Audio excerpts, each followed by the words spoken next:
exhibition concept for Artful Adventures kind of came from this want to bring in spring, bring in color, bring in a lot of light.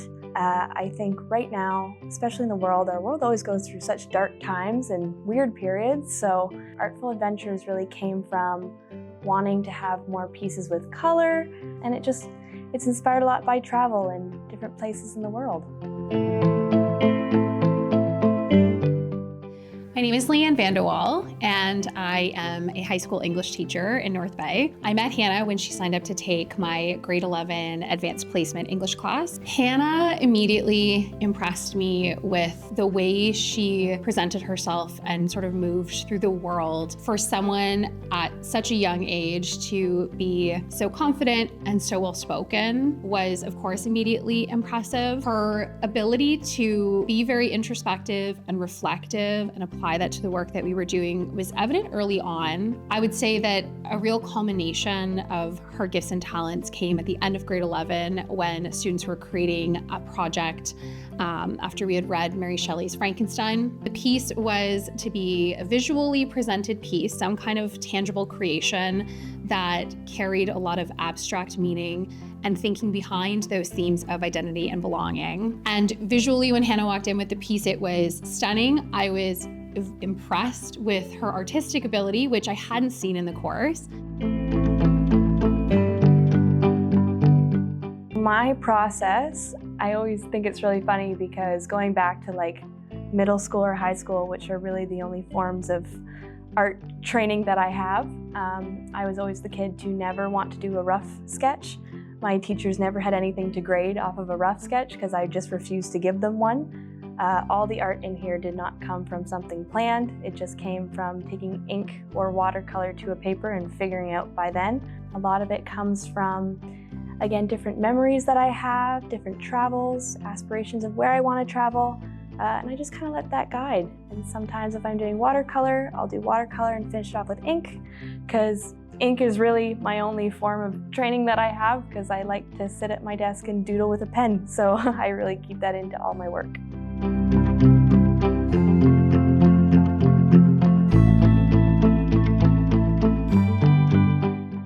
We're so fortunate to have the gallery here in our community, and it really excites me when I get to introduce students to the gallery for the first time, and being able to have students see the hard work of local artists represented in the gallery, I think is a very profound thing. And to have them meet those artists, sometimes we've been fortunate enough to have that happen twice actually, adds another dimension where they are no longer just looking at a piece of art in the classroom. And how often do we ever get to ask a creator why they created something, or what the process was like for them?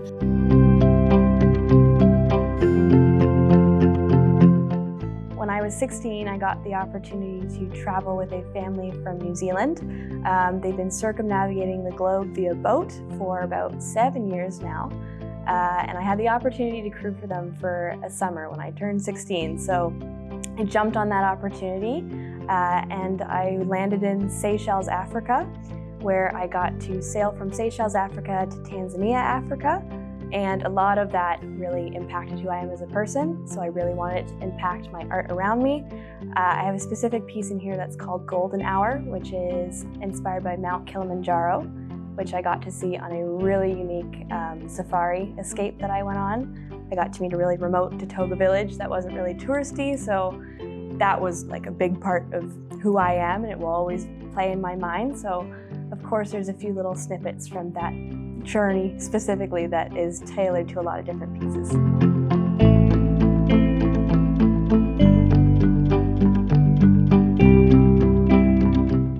The wall dedicated to my dad is really just to him, not specifically for anything related to art, but just that he's an amazing girl dad. I've grown up my whole life with people telling me, doesn't your dad wish that he has sons? Because it's just me and my older sister of 6 years. And he, like without a doubt every time, is like, no, being a girl dad is the best thing ever. Like I would never wish for anything different. If I had to redo this whole thing, it would be you two girls. So yeah, it's really just dedicated to him being an amazing girl dad in a world that is so tailored to dads and their sons.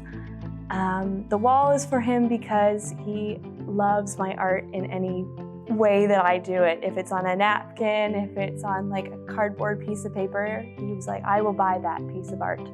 So this year on my gap year, my dad is retired, so we got to share a house together. And a lot of the times when I was doing my process or making a piece of art, he'd come in, he'd make me lunch. He would come in and check the different progress of my piece, and without a doubt, after every single one was done, he'd say, I want to buy that piece. So there was a moment there when I thought that maybe I wasn't going to have a gallery because there was going to be red dots everywhere that were just from my dad. Yeah, I have a very supportive family as it is who loves my art.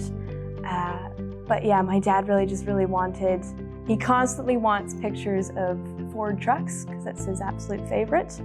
Since I was a kid, we've shared a love for like old-fashioned pickup trucks. And when I was a little girl, if I saw like the most beat up pickup truck, I go, it's just patina, Dad, and I want that truck. So we really bonded through that when I was younger. So this wall is for him, a little dedication for trucks. So when he saw the wall, it was funny because on opening night, we had so many of our friends who came in. My parents, my mom and dad both reached out to all of their friends. So the turnout was amazing, and that level of support from not only them, but their friends as well. So when they initially came in the gallery, my dad was kind of mingling around with them, looking at pieces, and I was trying to pull him over to the wall, like, I have a surprise for you. But when he saw the wall, he couldn't even read it at first because he was getting too teary-eyed to even read the writing on the wall. So he had my mom come and read it to him because he just couldn't.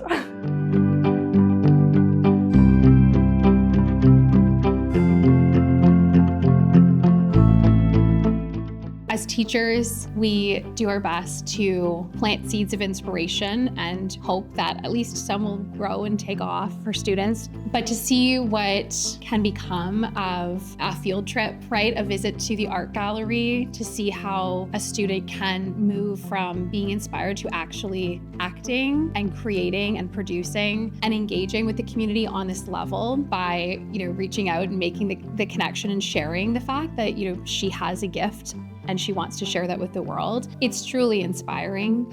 Not every student will take it to this extent. This is incredible and very impressive, of course. But I think that's the magic of teaching, is that you can't always predict the outcome, but you hope that with the right intentions and the right opportunities for students, you are helping them grow and blossom into the best versions of themselves, whatever that may be.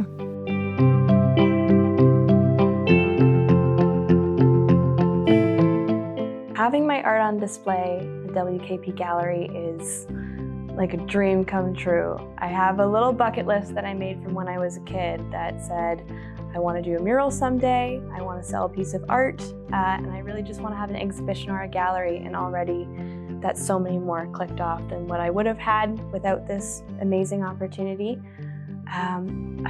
It's just a surreal place where I feel like a dream of mine can now come to fruition and people can walk in and see it in real life.